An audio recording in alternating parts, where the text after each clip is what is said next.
Yeah. Nice to meet you, everybody.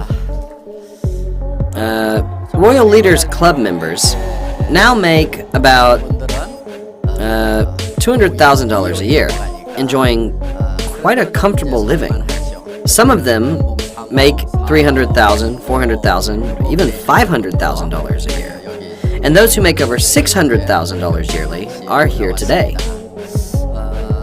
When they first started, most of them were very poor. To be honest, most of them were teetering on the edge and didn't really have any other choice but to go into this business with me. Newcomers these days don't look so desperate like the early members did. Many of them are young and look quite relaxed. The average age of early members was quite high. Recently, I'm seeing a lot more people who don't necessarily have a problem with their livelihoods or their retirement preparations. They don't seem to have too much trouble with their lives, but are more concerned about their loved ones. That's why they want to do this business. We are very concerned about the future, and the present reality is really not much better during these uncertain times the world is facing. What's really at stake is our personal economies. Let's say the national economy is booming, with great leadership and fantastic economic policies. What percentage would you consider great growth?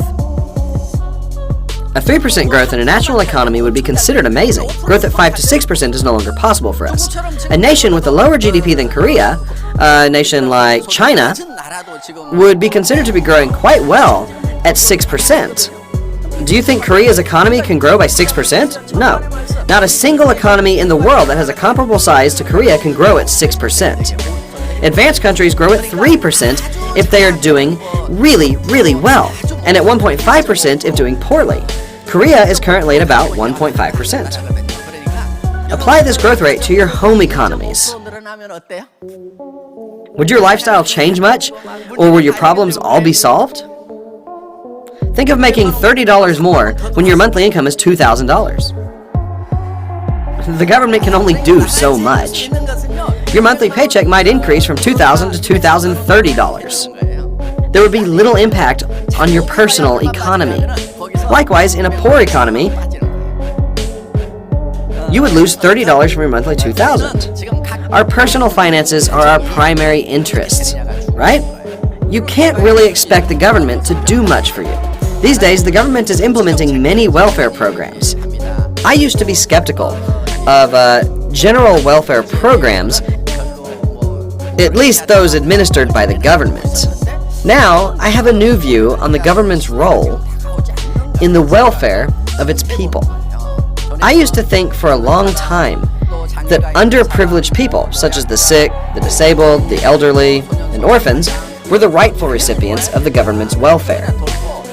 I was strongly against policies that subsidized the young or the unemployed, people who didn't seem to try very hard. I believed the young and healthy should just get out there and work whatever jobs were available to them. I even thought that they were spoiled for not wanting to do manual labor. I realized times have changed so much, and we can't simply turn a deaf ear to young people who are struggling to find work. Now, it's getting a lot harder to find jobs, even for skilled workers, because we're entering a new era of artificial intelligence. How to respond to such a changing world and how to prepare ourselves is of prime importance, I believe.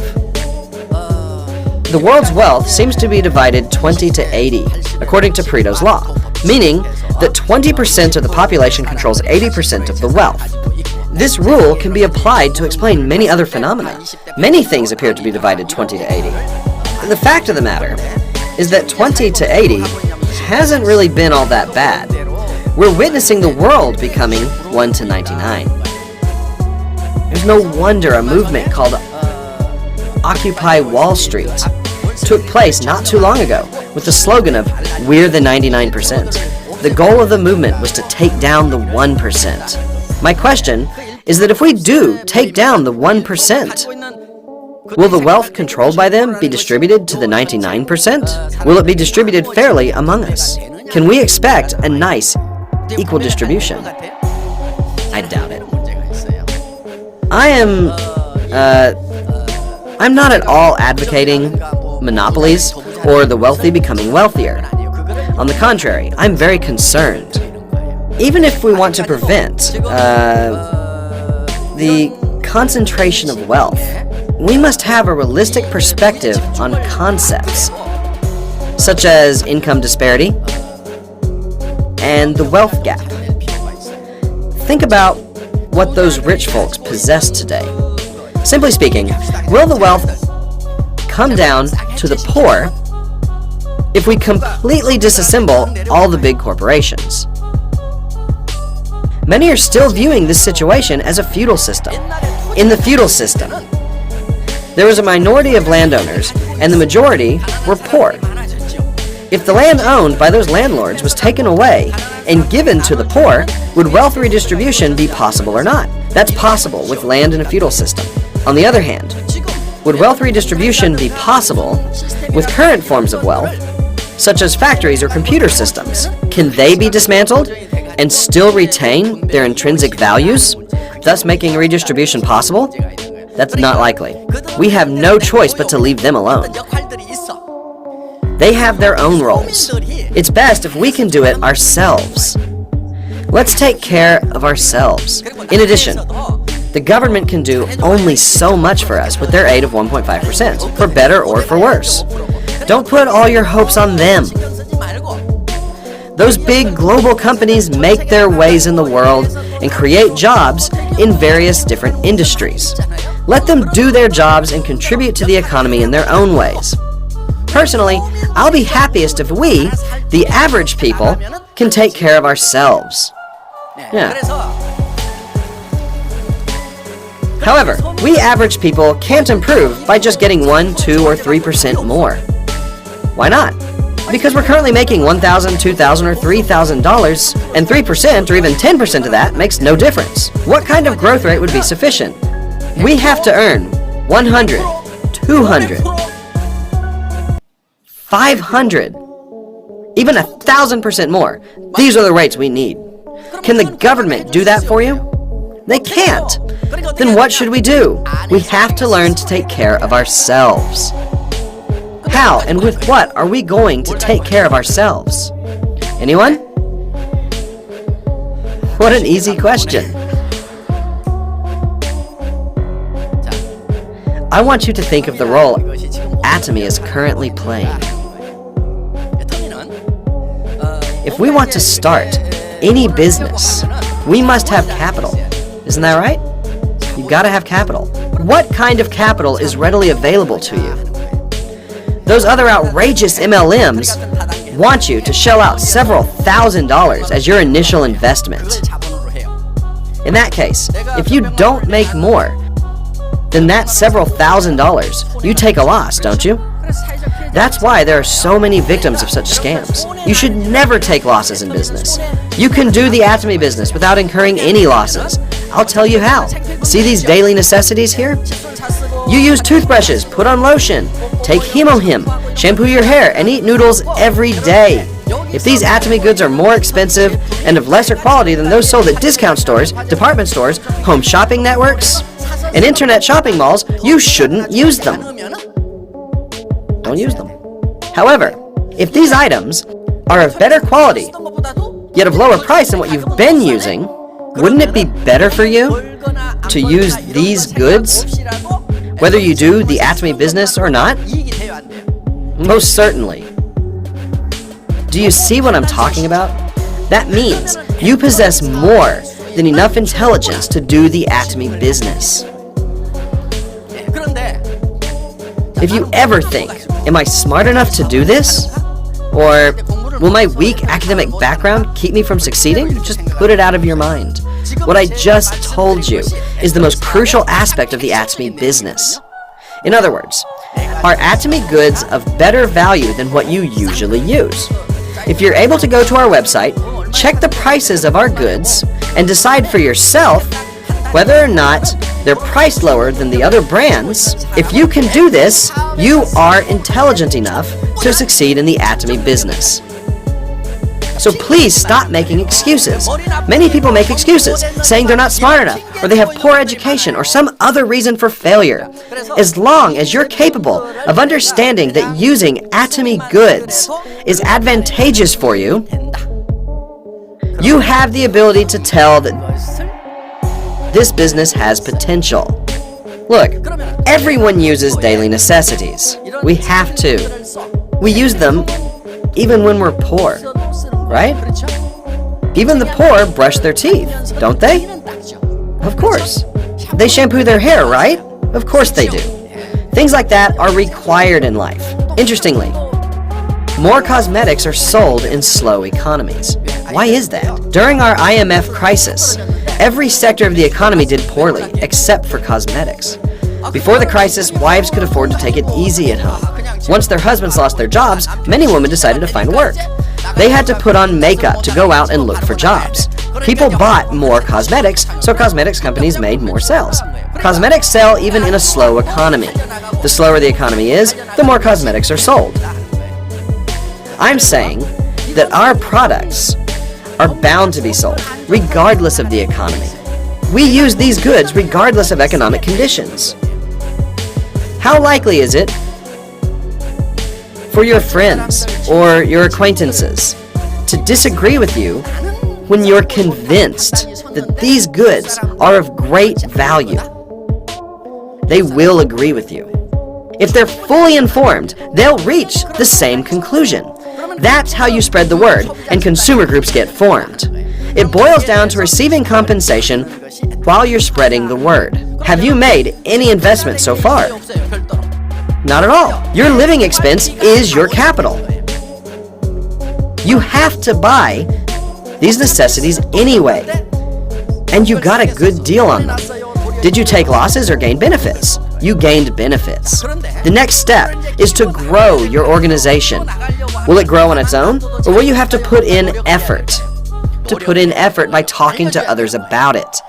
When you're finally ready to inform people, you must be completely convinced that this business is going to be successful. From a theoretical perspective, does this business sound doable? It's definitely doable because it's theoretically feasible. Look at us. We have grown consistently over all this time. Our business has not produced a single victim.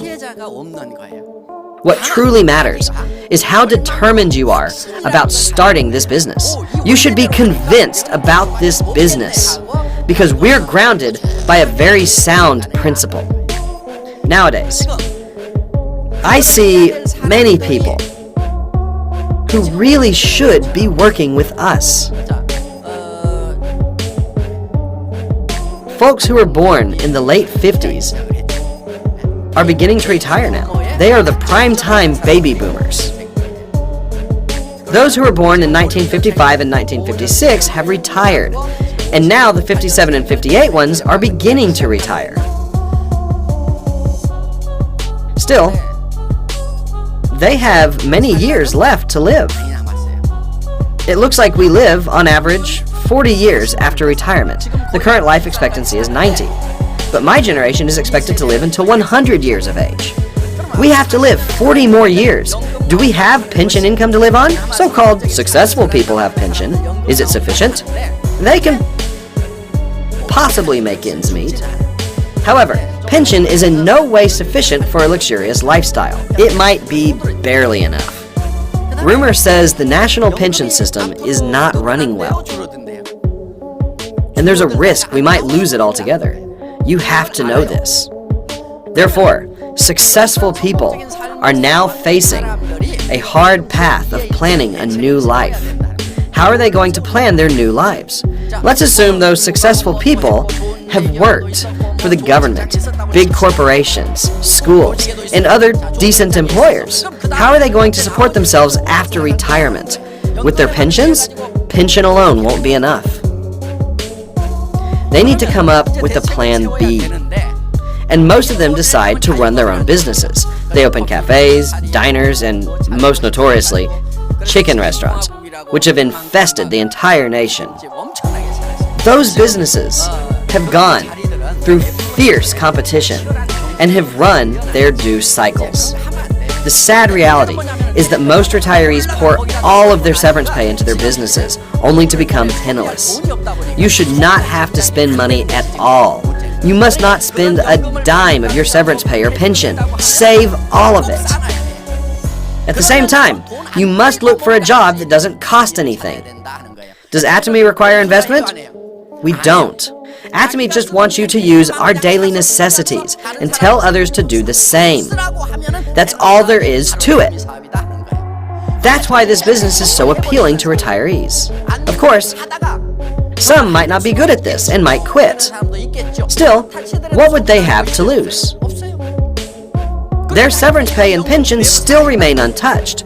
Don't idle around or waste your time hiking or watching TV all day. Come to our seminars day in and day out. Go to your center regularly and don't miss out on any events. If you keep getting exposure like that, you will get the hang of it. This might be a little new to you, but you will figure it out. This is how you should do it. Just say, let's just go. It wasn't as bad as I thought it would be. Just keep repeating those 2 lines, and you might be pleasantly surprised. You might run into someone who was born for this. Okay, some of you might not meet anyone born for this. It doesn't matter. Just keep bringing those people who are not born for this over and over again. Someday, they will bring someone else. Then one day, among all of them, a star might be born. You might be someone who is just too shy to even open your mouth. Or a natural thinker with solid ideas, but no ability to really talk to others.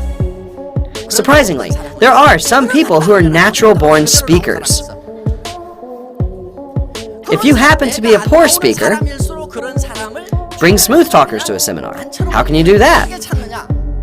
Simply ask them to come along with you, to listen to the seminar in this beautiful weather, and to check out the sights around here. If you keep bringing just 1 or 2 people every week, that 1 or 2 becomes 10 and 20. And some people eventually bring in 50 to 100 guests. What happens next with that number of people is that they purchase enough for you to become an auto sales master. You receive $2,000 a month. A retiree receives a pension of roughly $2,000 a month after working 30 years. Let's assume that you've worked 1, 2, or 3 years. If you make $2,000 a month as an auto sales master after working 1, 2, or 3 years, would you consider that quick or slow? Just tell your people that you're taking it easy and slowly. Tell them work is play and play is work. And just casually bring them along. Along the way, you will meet some that definitely need to do this business, and some who want to do this, even after some initial misunderstandings. Many start this as a part-time job. To those who work but think they don't have an adequate retirement plan, show our seminars after work, or whenever possible. Our lecture video clips are available on smartphones 24/7. Tell your people to spread the clips to their peers. Just live your life using toothbrushes and shampoo, putting on makeup, or eating meals and snacks. As you go on, your organization will grow, and you will be successful in the Atomy business. Simply living your life becomes marketing for this business. Please raise your hand if you just can't understand me. All of you understood, right?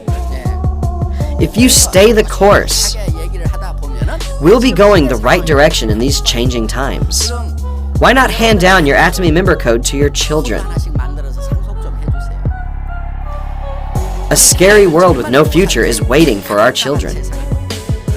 Parents tell their children to study hard for their futures, don't they? That's totally useless. Do you know what's going to happen to our children and grandchildren? 68% of their jobs will be professions that don't exist now. Only 32% of their jobs will be from the current era. the jobs that we had. However, 68% of their professions will be unheard of to us.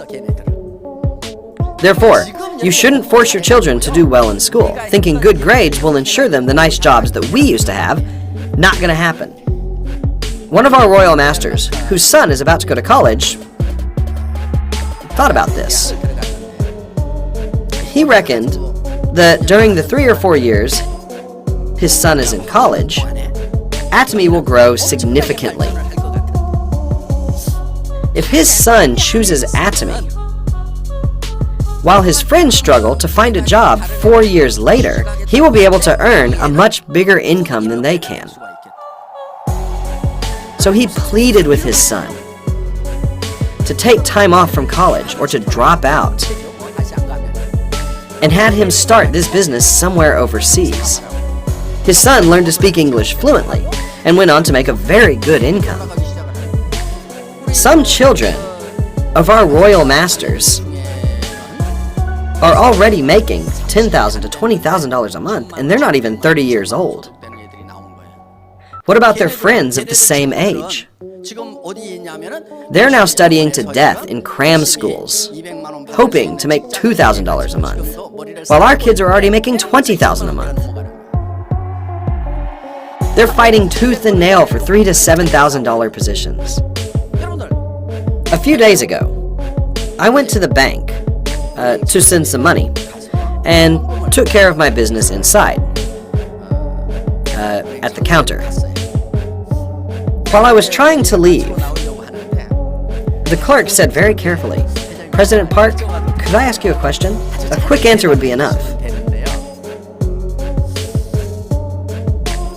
He said, "How can I make money?"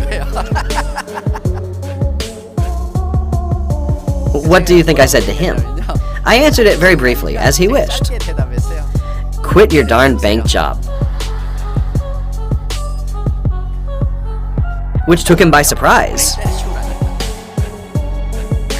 His current job is doomed. It's a dead end. Those bank jobs make $3,000 to $7,000 monthly, and branch heads make about $10,000 monthly. However, these salaries will leave nothing after paying for basic expenses, educating their children, and buying a house. Nothing.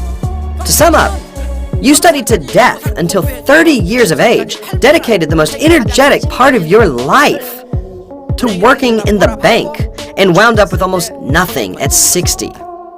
You basically wasted all that time. Most of my peers have retired now from jobs like bank branch heads. Can they find new jobs or not? No way. They can't even find work making $1,000 or $2,000. So why is it that we fail at preparing for old age? Because your plans are doomed from the start.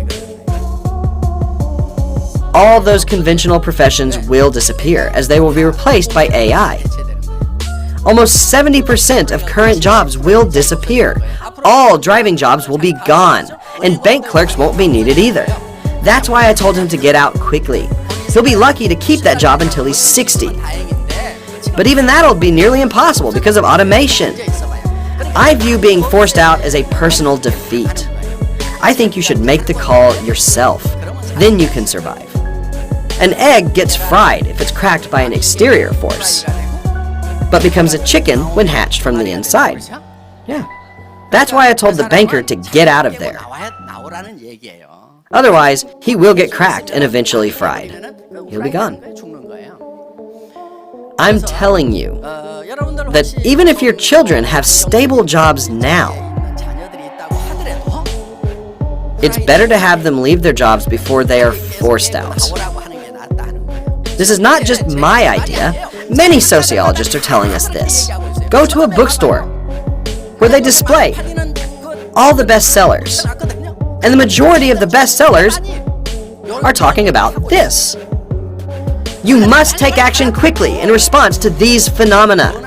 If you put a frog in water and you boil it slowly, it doesn't realize the imminent danger and it gets cooked. You must jump out of the boiling water. A new, frightening world is waiting for us out there, with 70% of the current jobs disappearing and brand new professions being created. We must come up with Plan Bs, but what kind of Plan Bs are there? If you wanted to earn $2, $3, $5, or $7,000 a month, there are no Plan Bs. Why not?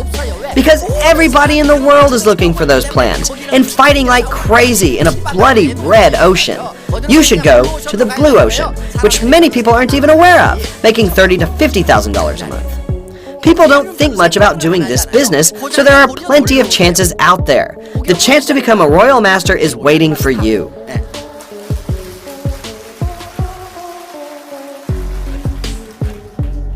You must take offensive positions in this day and age. If you hesitate, you wind up being boiled like an oblivious frog. So what do you do next?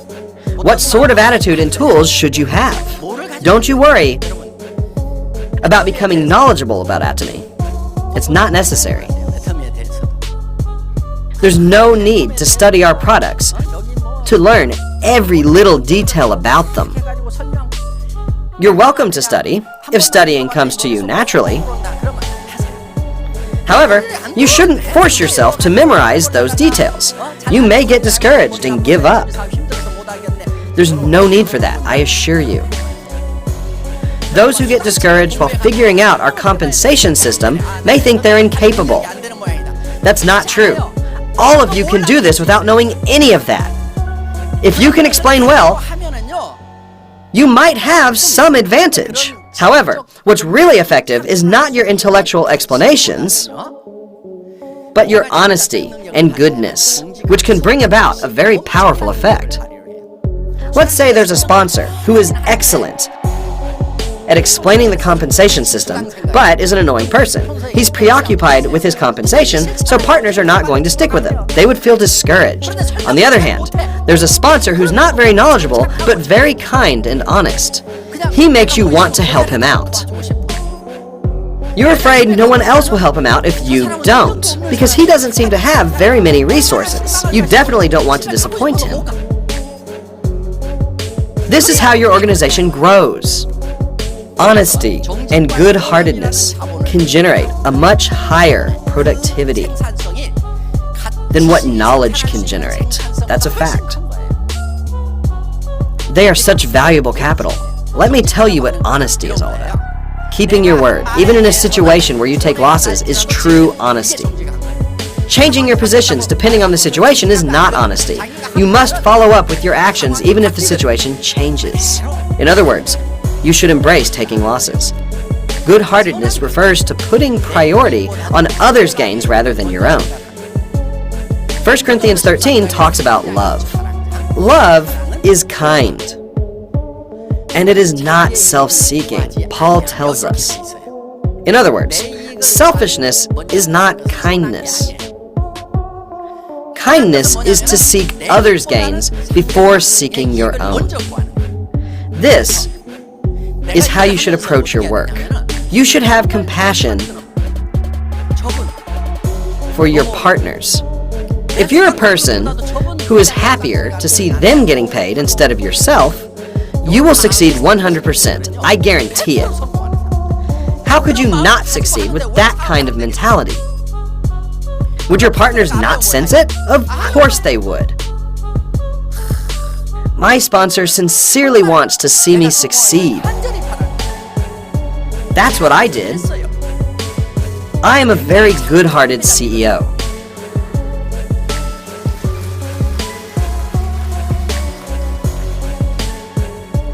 I'm not embarrassed to tell you this. Why not? I have evidence. The early members of the Royal Club went through a lot of hardship. And I wanted to see them succeed from the bottom of my heart. I wasn't much better off. I was a credit delinquent and had little money for the company. Although I was in a dire situation, I genuinely wished for their success. I sought my partner's gains. Normally, compensation is supposed to be paid out a week after the books are closed. Back then, I was in charge of the computer system, so I did the daily calculation of compensations, then made phone calls to the members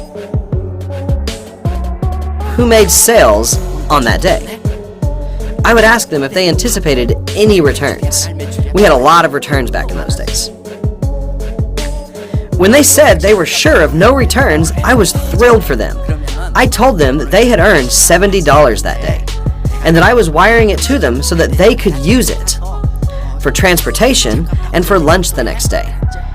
Then I sent them a message saying, "Congratulations on your compensation. I hope you can earn compensation every day. Let's hope together for even higher compensation." How I looked forward to sending those messages. Do you know how the company was doing back then? How I wished CEO Kim of Colmar B&H would give us goods on credit. Do I look like a con artist? He wouldn't deal unless it was in cash. Therefore, we only got a small quantity of goods every day. What about me, the CEO of this company? I needed income too, didn't I? My wife was working for $1,500 a month, and we used to live in a $500 a month rental home.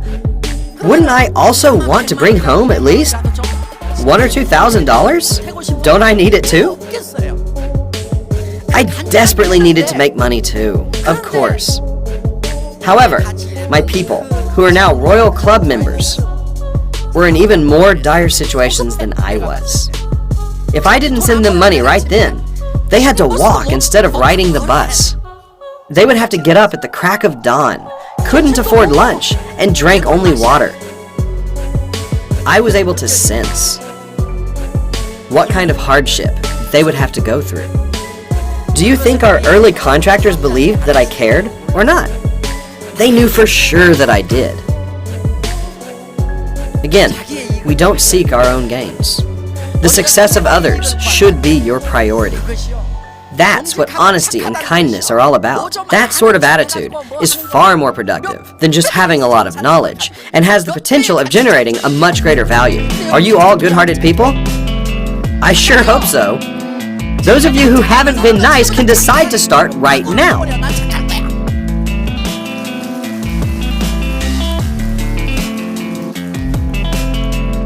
Please repeat after me. I am a good-hearted person. From now on, keep telling yourself that. All you have to do is be nice. Again, being nice is to seek others' gains before you seek your own. As long as someone is willing to work with you, their success should be your priority. If you're determined to make that person successful, our computer system runs on a process that can help that person too. You will never have to take losses. Even if you don't seek your own benefit, our system will do it for you. Again, experts say 68% of our current jobs will disappear. This Atomy business is equipped with a system that enables you to make hundreds of thousands of dollars as long as you're a good person. While you're sitting here listening to my lecture, if you can think of somebody around you who you'd rather see succeed more than yourself, you're sure to succeed more quickly than others. When you have compassion for those in the 99% in this fast-changing world and have a desire to help them out, you will become a good-hearted person. Finally, let's chant one more time. I'm a good-hearted person. Wishing all of you a good heart and great success, I end this lecture. Thank you for listening. अभी हमारे channel को subscribe करने के लिए लाल वाला button दबाएं और हाँ, घंटा बजाना ना भूलें।